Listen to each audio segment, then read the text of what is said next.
साथ ही उसकी सास के हुक्म शुरू हो जाते हैं। हो गई शादी, बस मौज खत्म। कल से जल्दी उठकर काम पर लग जाना है। अरे माँ आज ही यहाँ आई है, इसे सब समझने के लिए कुछ दिन तो दो। मेरे और बहू के बीच की बात है, तू घर के मामले में ना बोलियो। इस पर जतिन वहाँ से अपने कमरे में चला जाता है और सास अंजलि को काम की लिस्ट सुनाने लगती है।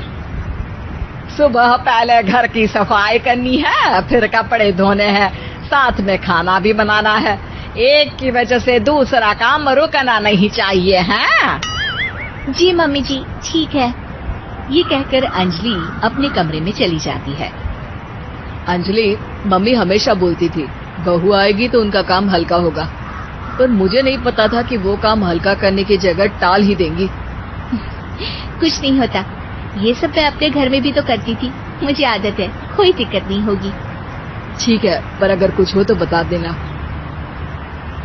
दोनों सो जाते हैं और अगली सुबह से अंजलि जल्दी उठ के सास के बताए कामों में जुट जाती है, जिसमें वो जैसे ही कपड़े धोने लगती है तो सास वहाँ आ जाती है।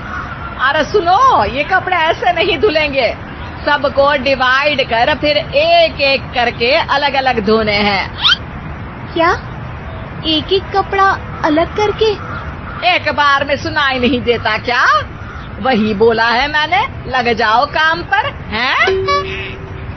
सास की बात मानते हुए अंजलि एक एक करके कपड़े धोना शुरू करती है, जिसे करते हुए आधा दिन बीत जाता है। अरे रे, सुबह से कब दोपहर हो गई पता ही नहीं चला, अभी तो खाना भी बनाना है। अंजलि भागते हुए रसोई में जाती है, जहाँ उसकी सास पहले से ही उसे खड़ी मिलती है। खाना बना लेना, देखो पहले पकोड़े तल दो और एक एक पकोड़े अलग अलग तलना, नहीं तो कोई कच्चा कोई पक्का रह जाता है। सास की हर बात में एक एक की कहानी अंजलि के समझ में नहीं आती, लेकिन फिर भी वो बिना कुछ बोले काम करती रहती है। अगली सुबह फिर वही शुरू होता है और सास एक बार फिर खाने के समय रसोई में आती है। आज क्या बन रहा है? वो जतिन ने भिंडी की सब्जी, रोटी और धनिये की चटनी बोली है, इसलिए वही बना रही हूँ। अरे वाह जी वाह, बढ़िया है। पर भिंडी एक एक करके धोना, फिर टोवेल से पोंछकर एक एक करके ही काटना, साथ ही धनिये की पत्ती भी एक एक करके ही धोना। अरे पर मम्मी जी। अरे क्या पर? सफाई का ध्यान रखना आता भी है या नहीं है? मैं ये सब सबकी हेल्थ के लिए ही तो कर रही हूँ ना, और तुम अरा परा करती रहती हो हैं? सास की बातें सुन अंजलि हैरान रह जाती है। मैं तो सिर्फ सोचती थी कि जानबूझकर मेरा काम बढ़ाने के लिए ये सब करती हैं, पर ये तो काम बढ़ाने के साथ परेशान भी करना चाहती हैं। मैंने इनकी कौन सी बहस खोल दी जो इतनी दुश्मनी निकाल रही हैं? अब क्या करूं? अब अंजलि सास की बातों और हरकतों के बीच फंस जाती है। काम के लिए मना भी नहीं कर सकती, नहीं तो जाने कौन सा ड्रामा खड़ा कर दे। पर अंजलि, तुझे कुछ तो करना पड़ेगा। इतनी देर में जतिन भी वहाँ आ जाता है। अरे कौन ड्रामा खड़ा कर रहा है और क्या करना पड़ेगा? जतिन की बात सुन अंजलि सोच में पड़ जाती है। इन्हें सच बताऊं या नहीं? पर अगर ये गुस्सा हो गए तो? वैसे भी अपनी माँ से बहुत प्यार करते हैं, फिर उनके खिलाफ कुछ सुन कैसे लेंगे? अंजलि ये सब सोच ही रही होती है कि जतिन फिर बोलता है। अरे क्या हुआ, कहाँ खो गई? अरे नहीं कुछ नहीं, वो मैं टीवी सीरियल के बारे में सोच रही थी। यहाँ और कौन ड्रामा करेगा? अरे तुम भी ना, चलो मैं चलता हूँ।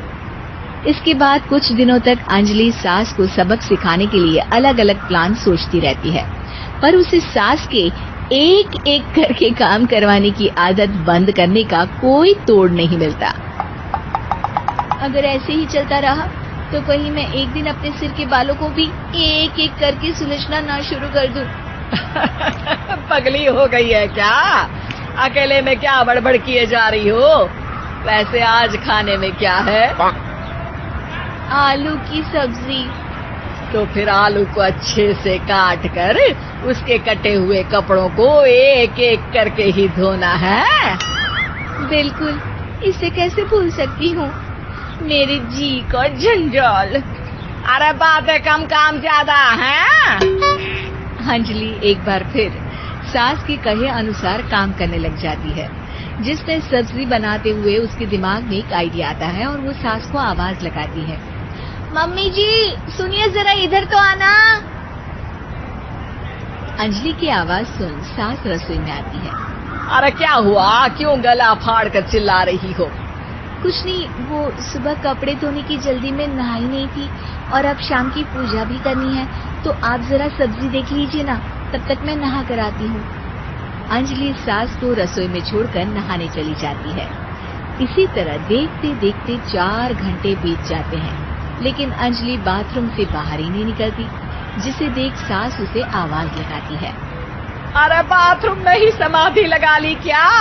यहाँ सब्जी बनकर ठंडी भी हो गई और अभी तक तेरा नहाना खत्म नहीं हुआ।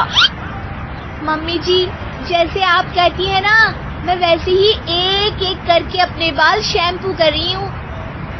तो अभी 3 घंटे और लगेंगे, तब तक काम और जतिन को खाना सर्व करना आप संभाल लेना। इस तरह अपने नहले पर बहू का दहला देख सास शॉक्ड रह जाती